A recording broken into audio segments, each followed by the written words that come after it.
오늘 우리에게 주신 하나님의 말씀은 민수기 26장 1절에서 51절까지인데요. 본문이 긴 관계로 14절까지 읽도록 하겠습니다.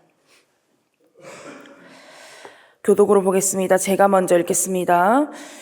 연병 후에 여호와께서 모세와 제사장 아론의 아들 엘르아살에게 말씀하여 이르시되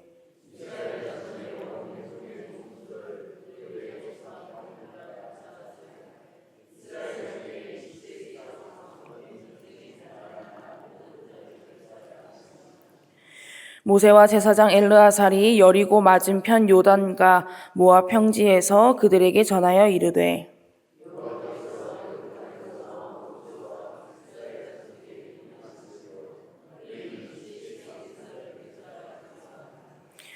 이스라엘의 장제는 르우벤이라. 르우벤 자손은 한옥에게서 난 한옥 종족과 발로에게서 난 발로 종족과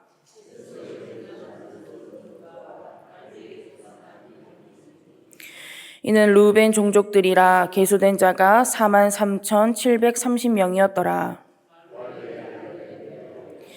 엘리압의 아들은 느무엘과 다단과 아비람이라. 이 다단과 아비람은 회중 가운데서 부름을 받은 자들이니 고라의 무리에 들어가서 모세와 아론을 거슬러 여호와께 반역할 때에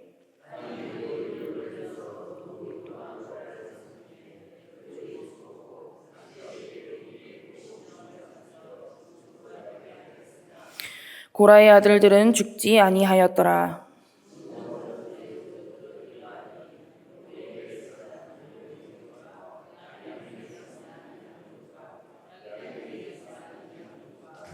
세라에게서 난 세라 종족과 사울에게서 난 사울 종족이라. 이는 시므온의 종족들이니 계수된 자가 22,200명이었더라. 아멘. 할렐루야. 오늘도 하나님의 말씀을 통해 풍성한 은혜 누리시기를 축복합니다. 오늘 본문은 바알불 사건이라고도 불리는 사건 직후에 하나님께서 2차 인구 조사를 명령하시는 장면이 담겨 있습니다. 인구 조사의 전체 수를 보면 1차 인구 조사 때보다 대략 6만 명 정도가 감소했다는 것을 알 수가 있습니다.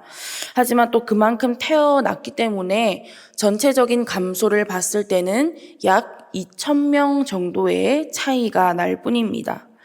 그런데 6만 명의 반 이상을 차지하는 인구 감소가 어느 지파에서 일어났냐면 시므온 지파에서 일어나게 되었습니다. 어제 말씀을 묵상하셔서 아시겠지만 이 시므온 지파는 바알볼 사건과 아주 밀접한 관련이 있었죠. 그리고 창세기 말씀에 보면 이 디나의 일로 시므온과 레위가 세겜 사람들을 죽이게 됩니다. 그래서 이 시므온은 나중에 야곱 중에서 나눠지고 이스라엘 중에서 흩어지게 될 거라는 예언을 받게 됩니다.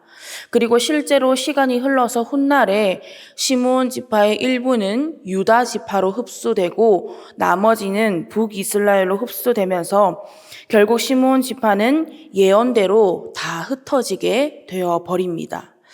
자, 그런데 1절 말씀을 보시면 연병 후에라는 말로 시작을 합니다. 왜 굳이 연병 후라는 표현을 넣었을까요? 하나님께서 이스라엘 백성들에게 연병을 내리신 이유는 이스라엘 백성들의 죄악 때문이었습니다. 그런데 이 죄악으로 인한 심판 후에 다시 인구 조사를 명령하셨습니다. 하나님께서 왜 그러셨을까요? 얼마나 죽었는지 확인하려고 하신 걸까요? 아니면 병 주고 약 주고일까요? 이스라엘의 죄악과 심판 이후에 하나님께서 인구 조사를 명령하셨다는 것은 하나님께서 그럼에도 불구하고 이스라엘의 죄악에도 불구하고 이스라엘을 향한 언약을 성취해 나가시겠다고 하는 하나님의 의지인 것입니다. 그래서 인구조사를 명령하시는 장소를 보면 여리고 맞은편 요단 강가에 있는 모압 평지라는 것을 우리가 알 수 있죠. 그러니까 이제 본격적으로 가나안 입성을 준비하고 있는 상황인 겁니다. 출애굽 1세대가 광야에서 마무리가 되고 하나님께서는 새롭게 2세대를 준비시키는 것이 바로 이 인구 조사인 겁니다. 그리고 11절 말씀을 보시면 고라의 아들들은 죽지 않았다라고 말씀하고 있습니다. 우리가 사극을 보면 임금님에게 대역죄를 지은 사람에게 내리는 무서운 형벌 중에 하나가 구족을 멸하겠다는 그런 벌입니다. 특히나 이 가문을 중요시하는 옛날에 자신의 죄로 인해서 자신의 가문이 멸망당하는 것은 굉장히 무서운 형벌이었습니다. 고라와 다단과 아비람 역시 모세와 아론에게 주어진 하나님의 권위에 반항하면서 하나님께 반역을 저지른 일로 본인들뿐만 아니라 가족들까지도 하나님의 불과 지진으로 다 죽임을 당하게 되었습니다. 그런데 그때 죽지 않고 살아남은 고라의 아들들이 있었다는 겁니다. 여기서 살아남은 고라의 세 아들은 아실과 엘가나와 에비 아삽이라고 합니다. 그런데 어떻게 이 세 아들이 살아남을 수 있었을까요? 학자들은 그 이유를 이 세 아들이 하나님을 두려워함으로 그 심판의 자리에 나가지 않았다고 합니다. 결국 하나님을 두려워함으로 심판을 피하고 살아남은 이 세 아들을 통해서 고라의 가문은 이어지게 되고요. 후손들은 성막이나 성전의 문지기로도 하나님을 섬기게 되고 성전에서 하나님을 찬송하는 직분을 맡기도 합니다.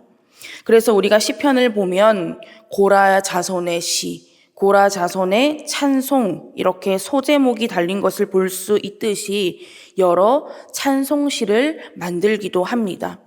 또한 이 고라의 후손에서 우리가 잘 알고 있는 사무엘 선지자가 나오기도 합니다. 그러면 오늘 이 말씀을 통해서 우리가 깨달을 수 있는 메시지는 하나입니다. 하나님께서는 그럼에도 불구하고 우리를 향한 사랑을 멈추지 않으시고 하나님의 역사를 이루어 나가신다는 것입니다.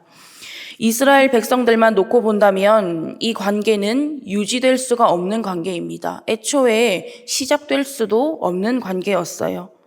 그러나 그럼에도 불구하고 사랑하시고 품으셨다는 것입니다. 쪼개진 재물 사이를 홀로 지나가셨듯이 하나님께서는 이스라엘을 향한 사랑을 위해서 모든 것을 감당하기로 작정하셨던 것입니다. 그래서 그렇게 많은 죽음들이 있었음에도 불구하고 이스라엘 백성의 수는 유지되었고요. 하나님께서는 새로운 역사를 만들어 나가시는 것입니다. 그러면 이렇게 생각할 수도 있습니다. 그렇게 사랑하시면 심판하시지 말고 사랑만 하시면 될 텐데요. 여러분 기억하십시오. 하나님의 심판은 미움의 심판이 아니라 사랑의 심판입니다. 이스라엘 백성들이 미웠으면 그냥 바로 죽여버리면 끝입니다. 그런데 왜 계속 모세에게 하나님께서 말씀을 전하시면서 백성들에게 말씀하셨을까요? 기회를 주신 것입니다. 사랑하니까 돌이킬 수 있는 기회, 살 수 있는 기회를 주신 거예요. 분열왕국 시대 때를 한번 생각해 보십시오. 북이스라엘과 남유다가 얼마나 많은 죄를 저질렀습니까? 그런데 왜 하나님께서 그냥 죽여버리면 될 것을 계속해서 선지자들을 세우셔서 북이스라엘로 남유다로 보내셨을까요? 사랑하기 때문입니다. 사랑하니까 돌이킬 기회, 살 수 있는 기회를 주신 겁니다. 하나님께서는 심판의 메시지 가운데 계속해서 이렇게 말씀하셨던 겁니다. 얘들아, 사랑한다. 내 백성들아, 내가 너희를 사랑한다. 그러니까 제발 돌아와라. 그래서 베드로후서 3장 9절에서는 이렇게 말씀하고 있습니다.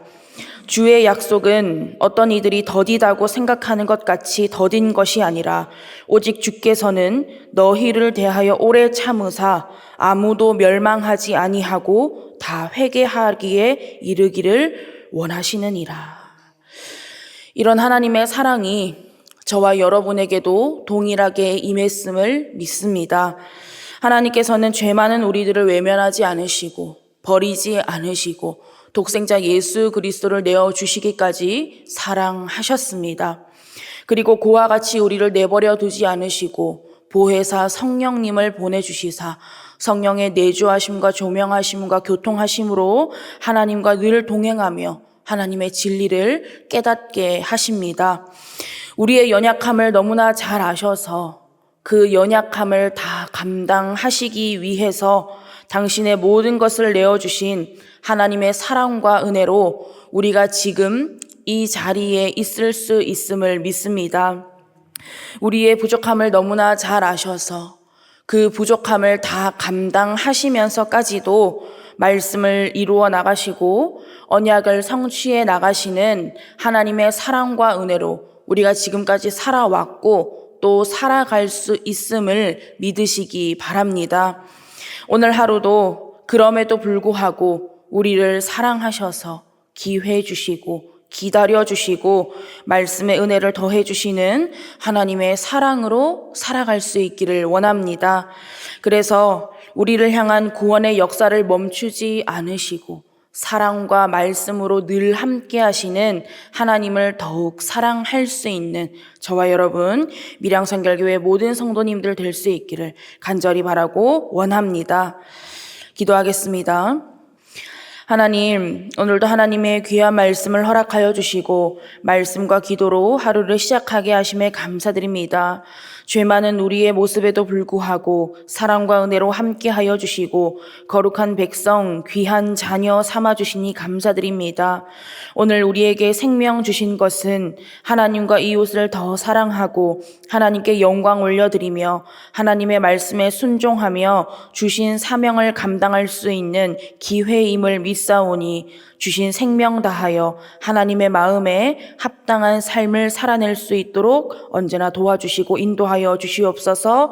감사드리며 예수님의 이름으로 기도드립니다. 아멘.